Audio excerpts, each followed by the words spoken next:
White House Press Secretary Kayleigh McEnany defended President Donald Trump's tweet that targeted a 75-year-old protester who was shoved to the ground by Buffalo police officers during a protest last week. Per factcheck.org, Trump on Tuesday tweeted baseless claims about the man, Martin Gugino. The president wrote, Buffalo protester shoved by police could be an Antifa provocateur.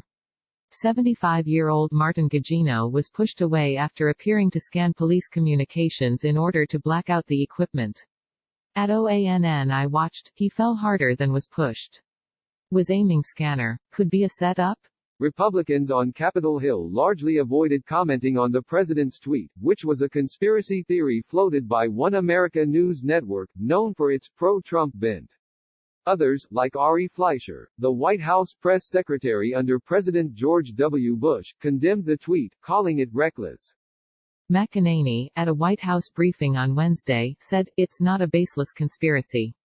No, not at all. I won't acknowledge that. Let's contrast this to the George Floyd situation, which that horrific video that we all saw. Every single police officer that I saw across the country came out and said, this is an inexcusable action, and I condemn this police officer in this case.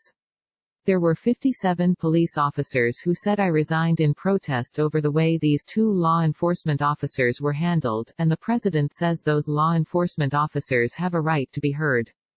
The officers, Aaron Torgalski, 39, and Robert McCabe, 32, were suspended, but 57 officers resigned from the city's emergency response unit in a union protest of the sanction. The officers have pleaded not guilty. She was then asked whether anything justifies that 75-year-old man being pushed down to the ground. McEnany responded, "The president does not condone violence. He wants to see the appropriate amount of police force used in any given situation, including this one, but he believes the officer has a right to be heard." Earlier, in an appearance on Fox and Friends, McEnany was asked about Trump's tweet and said that the president was raising questions that need to be asked. "This individual has some very questionable tweets, some profanity-laden tweets about police officers," she said. "Of course no one condones any sort of violence." In a sense, Trump's tweet mirrors the conspiracy theories he floated against Joe Scarborough, unsubstantiated and based on no evidence.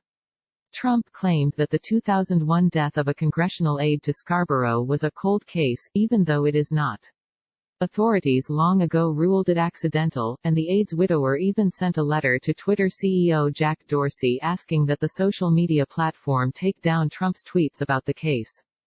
Gugino, a longtime peace activist who is a part of the Catholic worker movement, is currently recovering from his injuries after being hospitalized.